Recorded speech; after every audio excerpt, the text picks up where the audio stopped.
మనం శనగపప్పు పాయసం చేసుకుందాం ఈరోజు. దీన్ని కడిగి 2 గ్లాసులు నీళ్ళు పోద్దాం. కడిగిన కదా 1 గ్లాసు నీళ్ళు పోతాము, ఇంకొక గ్లాసు పోతాం. రెండు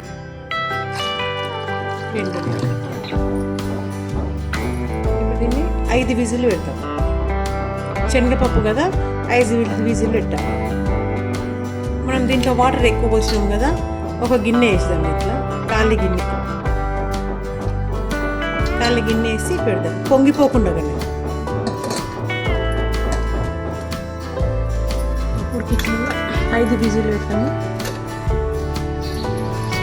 పప్పు నీళ్ళు ఎక్కువ పోసినాం కానీ అది పొంగలేదు, ఎందుకంటే లోపల మనం గిన్నె పెట్టాం కదా, పొంగలేదు అన్నట్టు.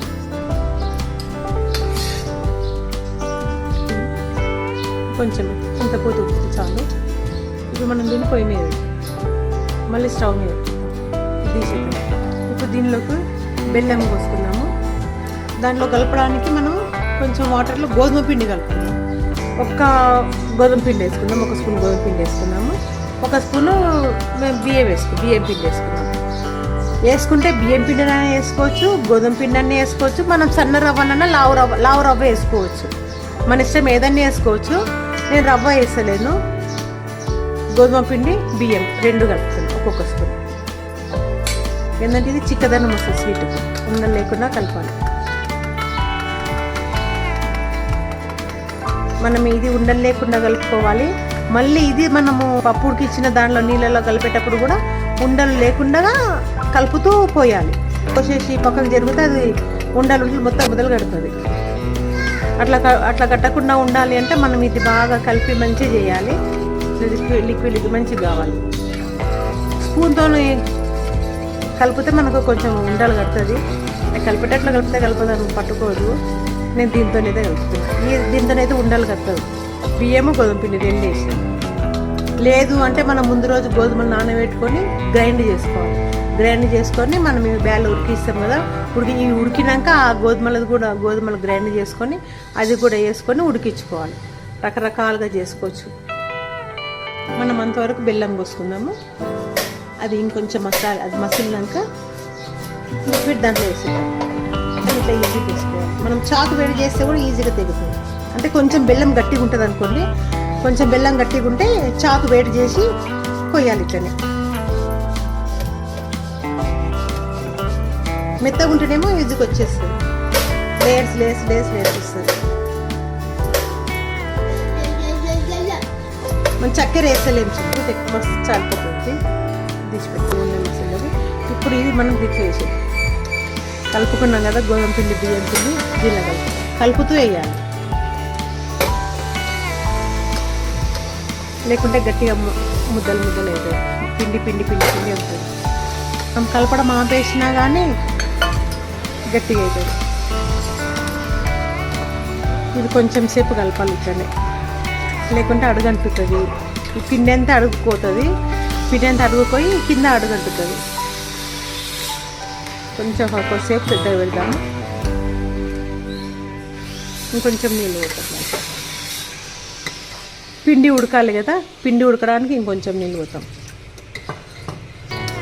అది ఉడికి మళ్ళీ అదే చిక్కగా అయిపోతుంది. మనకు స్వీటుకు రంగు కూడా మనం కలిపేదాన్ని బట్టి రంగు మారుతుంది. బియ్యం పిండి కలిపితేనేమో తెల్లగా అవుతుంది. గోధుమ పిండి కలిపితే ఒక రకం కలర్ వస్తుంది. మనం రవ్వ కలిపితే ఒక రకం కలర్ వస్తుంది. చక్కెర వేసినా ఇట్లా వైటే వస్తుంది. మనం బెల్లం వేసాం కదా, బెల్లం వేసినందుకు బ్రౌన్ కలర్ వస్తుంది. అది పాయసానికి రంగు కూడా మనం వాడే పదార్థాలను బట్టి దాని రంగు చేంజ్ అవుతుంది.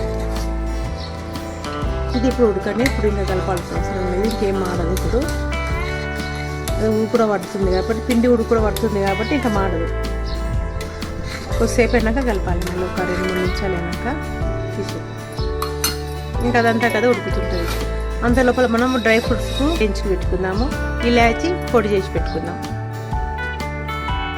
ఇది బబుల్స్ రావాలి. ఇది ఉడుకుతుందని మనకి ఎట్లా తెలుస్తుంది అంటే, లోపలికి వెళ్ళి బబుల్స్ వస్తాయి మొత్తం ఇట్లా ఉడికినట్టు. అప్పుడు అది ఉడికినట్టు లెక్క. అప్పుడు మనము బెల్లం వేసేద్దాము. ఇప్పుడు ఇట్లా బబుల్ వస్తుంది కదా, ఇప్పుడు అడుగంటుతుంది, అడుగు మారుతుంది. ఇప్పుడు దీంట్లో మనం బెల్లం వేసేద్దాం. కోసి పెట్టుకున్నాక బెల్లం వేసి ఇది బెల్లం కరిగాలి.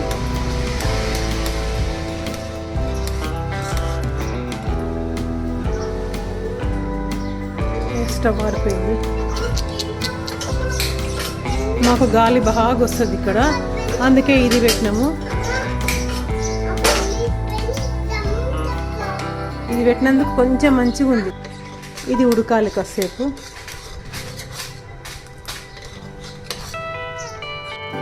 బాగా ఉడికిపోయింది, బెల్లం కూడా ఉడికింది. ఇప్పుడు దీనిలో మనం ఇలాచి పొడి వేద్దాము. డ్రై ఫ్రూట్స్ నెయ్యిలో వేయించి పెట్టుకుని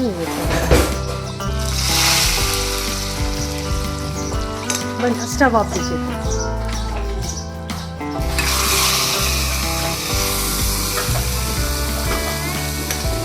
కొంచెం అడగంటకుండా మనం బెల్లం వేసినాక అది ఉడకడం స్టార్ట్ అయింది అంటే అది పిండి అడుగంటుతుంది.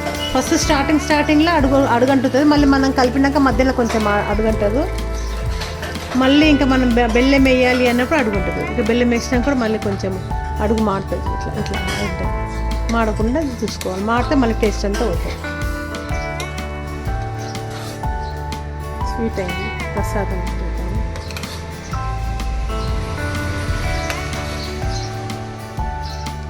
కార్తీక మాసంలో, శ్రావణ మాసంలో ఇది పెడతాము. నాగుల చవితి కూడా చేస్తాము. ఇది శ్రావణ మాసం కాకపోతే 4 వారాలు అంటే డైలీ ఒకరోజు ఒక్కొక్క స్వీట్ చేసి దేవునికి పెడతాము. శుక్రవారం రోజు ఇది పెట్టాలి, బెల్లం అన్నం పెట్టాలి. కొంచెం తులసి దళం, ఒక తులసి దేవుని ప్రసాదం. నచ్చితే లైక్ చేయండి, షేర్ చేయండి, సబ్స్క్రైబ్ చేయండి.